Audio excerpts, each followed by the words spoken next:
Happy Saturday, everybody, and welcome back to the farm.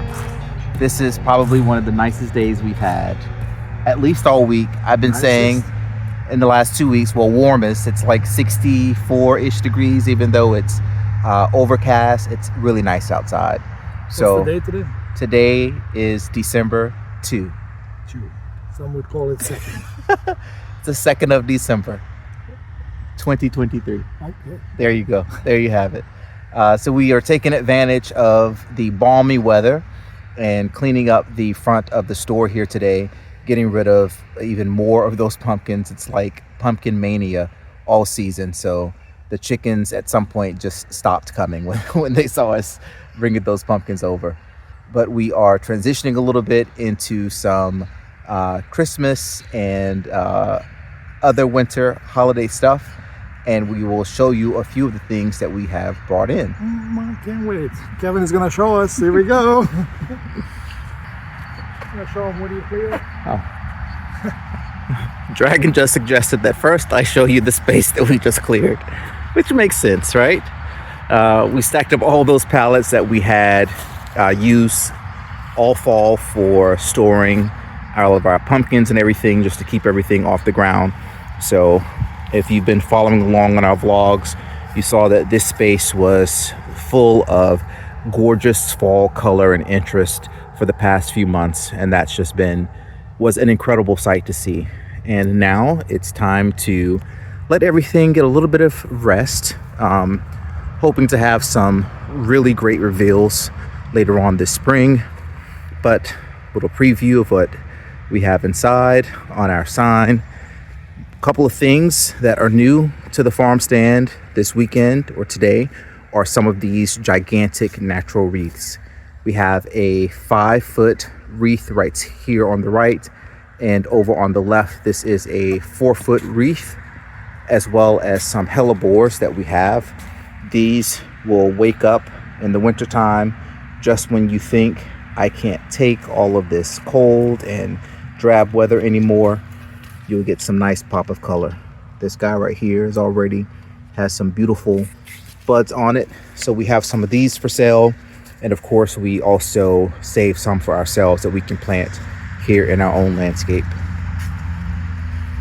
Heading on inside the store, the fan is on, so I'll speak up a little bit. We have more wreaths that are just hanging here on display, and poinsettia trees. These topiaries we previewed, I think, in a previous video, maybe last week, but we ended up bringing some of these in based on the feedback that we were getting from customers. So we have most of them still wrapped up, making them easy to transport for people. And these so far have been getting rave reviews. So hopefully they find some beautiful homes for the season, and everybody enjoys them as much as we've been enjoying them here in the store while we have them.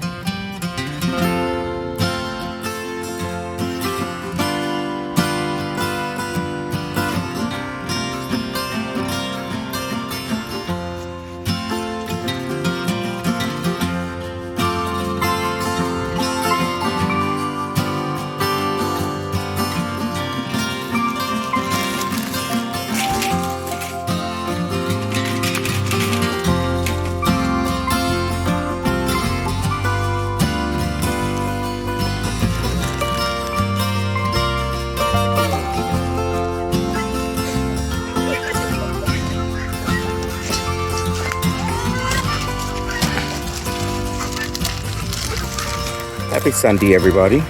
It is a wet one today. As you can see, we had lots of rain overnight, lots of puddles, lots of road spray from the vehicles going by. But it's also time to refresh our nesting boxes. So Dragon has already come out and cleared them all out of the old bedding, which is now down here on the ground. We used pine straw from our pine trees, which are right here, the last go round. And so now we are back to using some pine shavings to go in there. Getting these refreshed. We already have, a problem over here. These were the eggs that were already laid this morning. and the feed is open, so ladies are making a mess, cracking eggs. The final step in finishing up the nesting boxes is putting in our golf balls, because they serve as a dual purpose by giving the hens something to lay on while they are laying eggs. They want to sit on something. And for the new chickens that start laying, it breaks them out of the habit of cracking their eggs and eating them. But as you can see, it's quite noisy already. Everybody's getting to work and we are in their way. I guess she's already done for the day. So I'm not happy that we just sit there. let's get this closed so these ladies can get back to their job.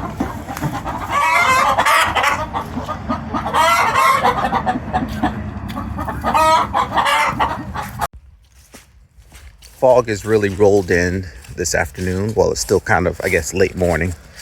But we're going to take full advantage of the day to do some planting. We have some hellebores that we got, and they are a shade-loving plant. So we are putting them in a shade spot in the garden. We decided to put them right here underneath our Japanese maple. This is one of the crown jewels of our front yard. High visibility area as everybody is driving in. Earlier this season, we had some coleus planted here. We had coleus planted here last year also. And between coleus plantings, we had hostas planted here. Unfortunately, the voles came through and ate the roots on the hostas, which was a real shame because those hostas were doing great. They got taken off. We also had some Jack of Diamond Marinara that were planted right here in this area. One of my favorite plants, and the voles came in and destroyed those as well. But to remedy that situation, we have some of these vibrating stakes that we placed in different places around the yard and in parts of the garden where we have some vole pressure. And now we are going to start again. Sure. There are what? 9 total? 6. So 1, 2, 3, 4, 5, 6. Yeah, and then leave space to plant some other stuff at some other point. You know how dry this soil is, despite all the rains. This little berm, I guess, we created this. No, it was over there. We just reformed it, evened it out. It was just a random shape, flower bed before. Our friend Cheryl came along last season and helped Dragon redo this planting area underneath, and we added irrigation too as well to this. So it's set up for success, provided that we can keep the critter pressure away from here and destroying what we have planted in the ground.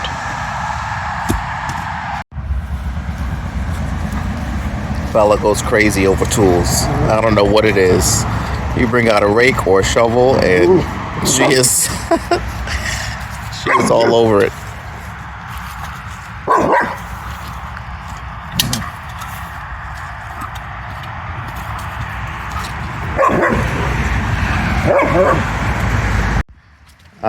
Dragon, hold on.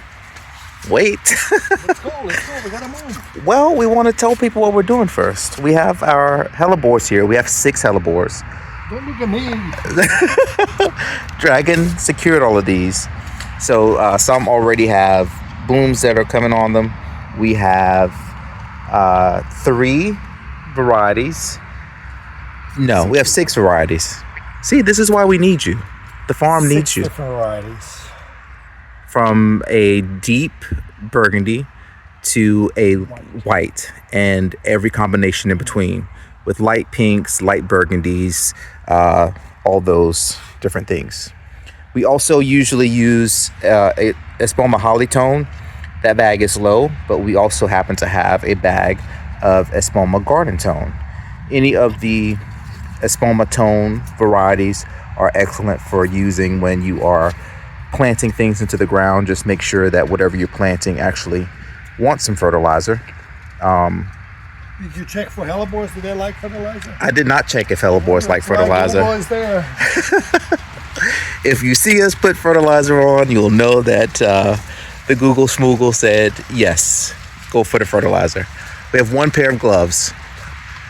Yes, I need to get a second pair. One pair is down in there. So we are headed off now to the planting station. The answer is yes. Hellebores like fertilizer. So we are placing them now around the tree.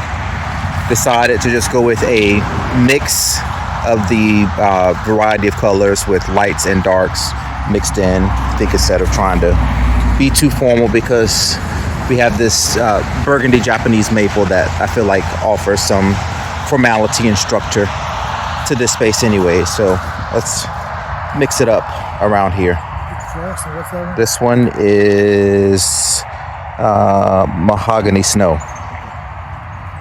So, all right.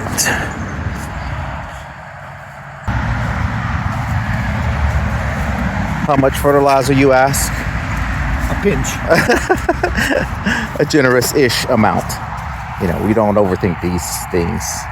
1/3 of a cup. Dragon says about 1/3 of a cup of fertilizer per hole. Assuming this is a cup. And we're using a mason jar because that was the closest thing I found readily available in the potting room when I was grabbing fertilizer.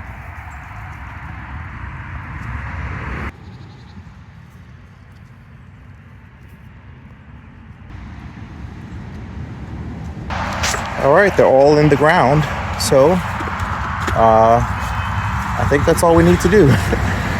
These will give us some early color because they will bloom in the winter when everything is looking kind of drab.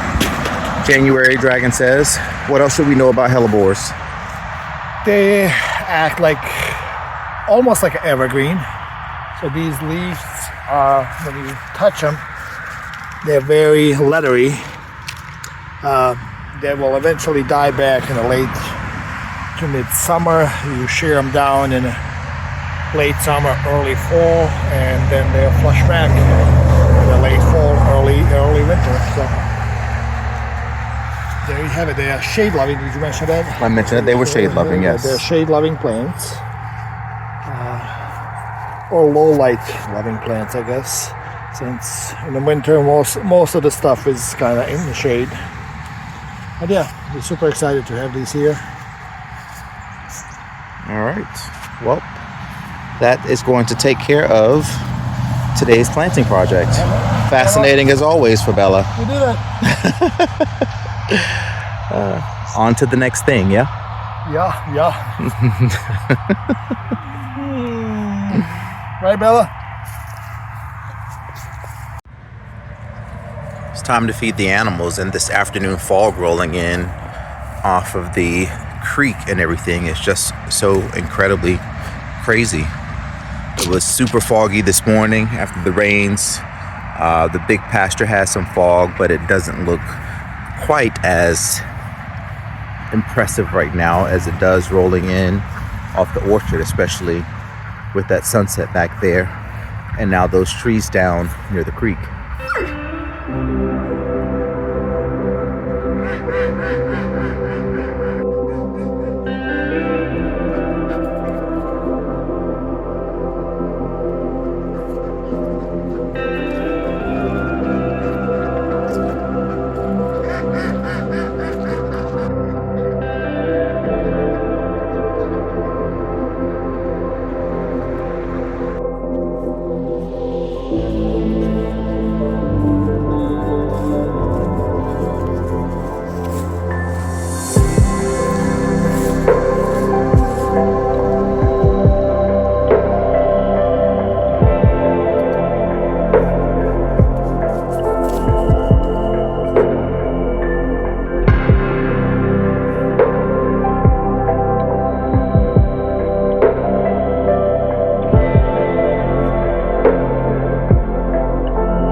Tuesday, everybody. We are still making homemade tomato basil marinara sauce, and this is a fresh batch that was just made, and now it is time to seal these jars.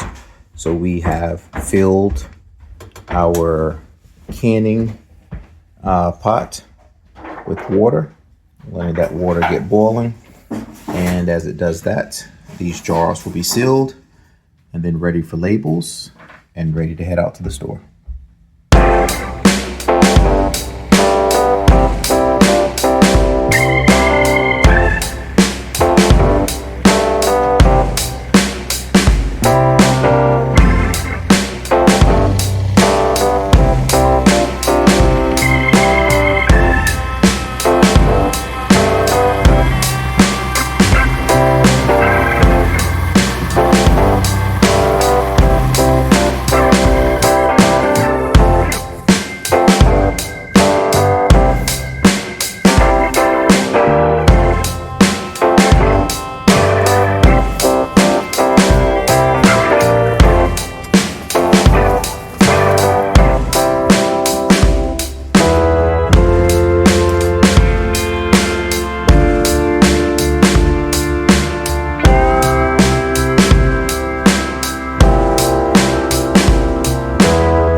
Just finished refreshing the duck coop, and we had the old bedding placed right here, so that was sitting here composting nicely, and now we have officially transferred all of that into a new compost pile. We'll get to that in a minute. Let's go check out the duck coop and the bedding inside. May need to turn on some light here first. All right, it's gonna look a little hazy because it's still very dusty from the ash from the fireplace that we also added in here. And then we also used some wood chip shavings that we got from somebody who is a local crafter. We have some pine shavings down, we have some straw down. So the duck coop now has some fresh dry bedding. These are the nesting boxes that we have here, by the way. Sawdust, that's what I was trying to say. So in the nesting boxes where the ducks will lay their eggs, hopefully, since these are all ducks that were hatched out just 6 months ago, they are all getting used to the egg laying process and exactly where to lay their eggs. But this is where we want them to lay their eggs, inside of the nesting boxes that we have placed here. So we also have ash inside. Ash is good for helping any mite control, bugs on your fowl, so that will help to prevent any of those issues as well. So let's go on out and check out the reconfigured compost pile.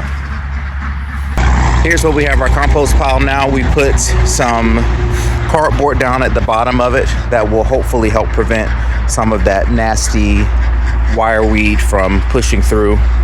But we will come through here and add onto this compost and let it sit here and cook. This base from all of that poop from the chickens, from the ducks, from the geese, from the turkeys will make for amazing compost. Our old compost pile was right here. We've used this in several planting projects that we've had here in the past few months. And now it was time to get a second one up and going, which is right here. I like to call it Gardener's Gold.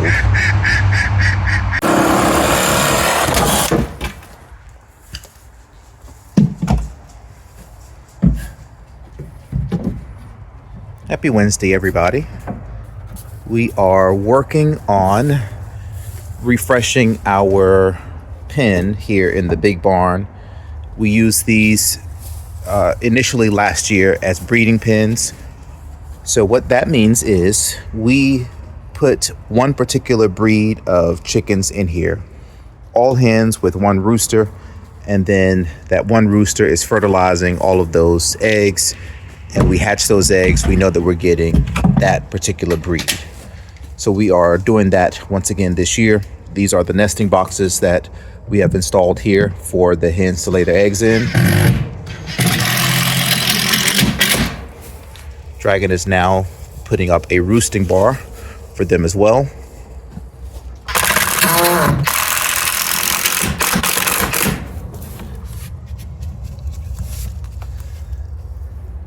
So this last year, I should say, we did barred rocks and light Brahmas. We had barred rocks in here. Yeah, but we never hatched them. Okay, we had them in here, but we never hatched them, he says. We did Bielefelders and light Brahmas. This year we are doing Ashalo is where we got the eggs. And this year? We're gonna do Rhode Islands, Well Summers, and barred rocks. All right, barred rocks are back on the list. So we are taking out all of the top bed of the top layer of the old bed, and this will move to compost pile, and then refreshed what we have here. And this is a perfect space for its intended purpose. When are you going to start separating? Soon, actually. Chickens? We'll get the hens out at least, and gonna start hatching as soon as January. So. And why do you need to separate them? Because right now we have roosters and everybody mixed in. So all the eggs are still fertilized, but we don't know which rooster fertilized them. It takes about 3 weeks to clear the hens of the previous rooster, so we're gonna keep them here for 3 weeks and then add the rooster, and hopefully after that we'll have pure whatever breed we're breeding. So. Oh, wow, interesting how that works. So much science to farming. All right, now let's finish up with whatever comes next in the day. While we were away, Dragon came through and completed a second nesting box in the second pen. So now this pen over here on this side is ready. We have the nesting box up, we have the roosting bars, and then in pen number 2 we have roosting bars here and a nesting box. We used this nesting box last year. It did not have any dividers, it was just completely open. The hens didn't have an issue with that, but Dragon came up with this smart solution so that the hens can go in. They tend to like a little privacy when they're laying their eggs, so now they have privacy, they have separation, and hopefully they will be even happier. There you have it. And there you have it. Good job, Dragon, as always. So proud of you.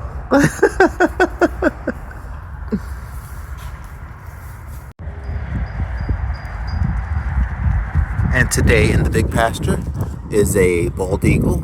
Let's see if we can zoom in.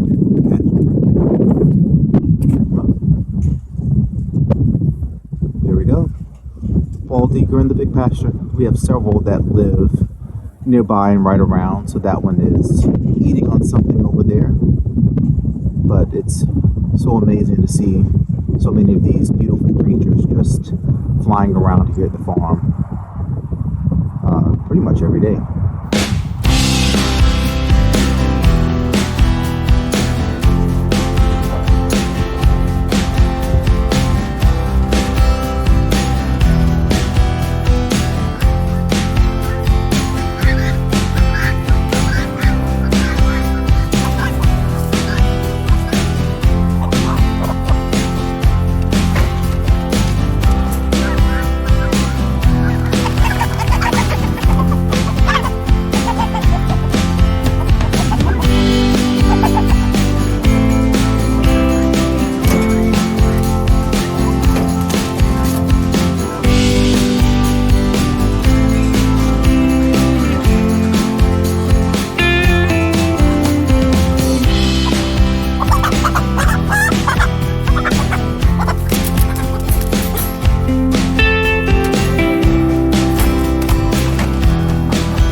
Happy Thursday, everybody. As you can see, we are on double duty this evening. We need to get feed out for the egg layers. There's a hawk in the sky. Oh, Dragon says it's a vulture. But guineas are alarming. We're also starting in on our breeding program, as you saw yesterday, I think. We got the breeding pens in the barn ready, so we are now going to be loading one with Australorps. Our rooster cow right there has been with us from day one. He is our head rooster here at the farm, and so we are now separating him and some of our hens. Everybody is running for cover because they see a bird in the sky circling. Lots of black hens still yet out here. We will see if we want to grab a few more of the heftier ones to collect those eggs and to start incubating them in a couple of months. You may also notice that we intentionally moved over our tom. This is a Narragansett because we have a Narragansett hen who is over here. There she is. So there's his match right there. So we have two toms left. She and he are of the same, and this one right here in the middle is bourbon red and Narragansett mix, Dragon says. So at least having our Narragansetts all together, when they start breeding and laying eggs and we can hatch eggs from the turkeys, we'll know what we're getting there. And then we left our bourbon red tom on the other side with two hens. So now our turkey crew is split. One tom, two hens here with the egg layers, and one tom and two hens over in the duck crew. Oh, got her. One really nice big hen that we wanted. All right, big lady, big mama.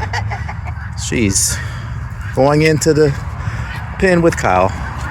She has a yellow band on her foot, so we know her age. Oh, there's the yellow band. We banded our hens, so we know how old they are. Yellow band means she is 2.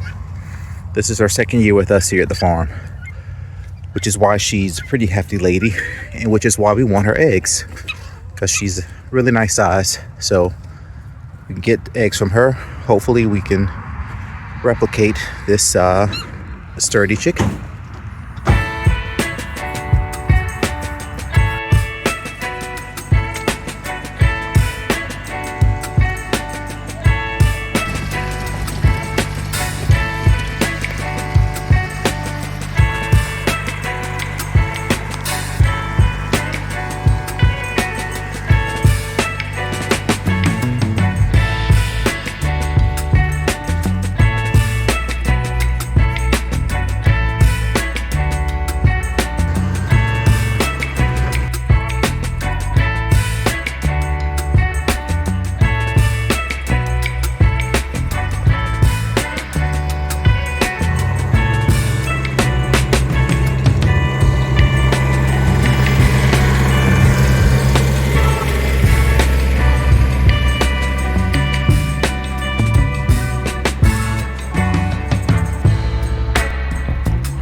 Good morning, everybody, and happy Friday. We have made it to the end of the week, and we have made it to another chicken coop move. As you saw, we had to do some different maneuvering this morning in order to get the coop out and in the position that we wanted it in. We have officially made it now to the final patch of our market garden. Right here is where we had our cut flowers, the top section at least, where we had dahlias, sunflowers, marigolds. We also had some other beautiful filler flowers that were over just where the coop is sitting now. And so this brush remains relatively thick, giving the chickens lots to do, keeping them busy. They will have things to discover in this patch and hopefully be happy here for the next 7 to 10 days while they're in this spot. Here's a little unexpected find this morning. Typically when you check your nesting box, you expect to find a hen in there. But this morning, we found a rooster in ours. Kyle, for some reason, is just chilling and hanging out in the nesting box. Earlier, he was calling to the hens. So this is a development of sorts. Maybe he's like, it's a little warm in here, ladies. Why don't you come and join me? So we'll see how long he decides to hang out in there before he makes way for the ladies to get in there to start laying their eggs for the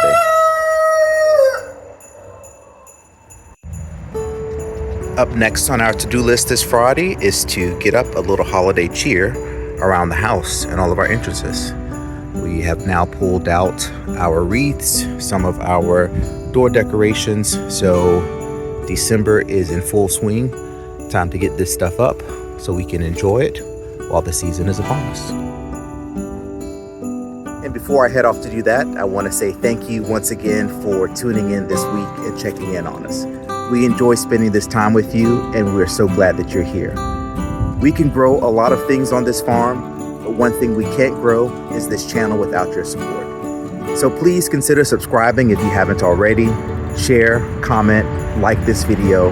We'd really appreciate it.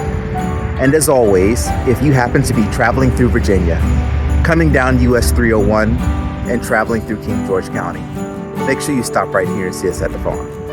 Everybody stay safe out there, and we'll see you again real soon.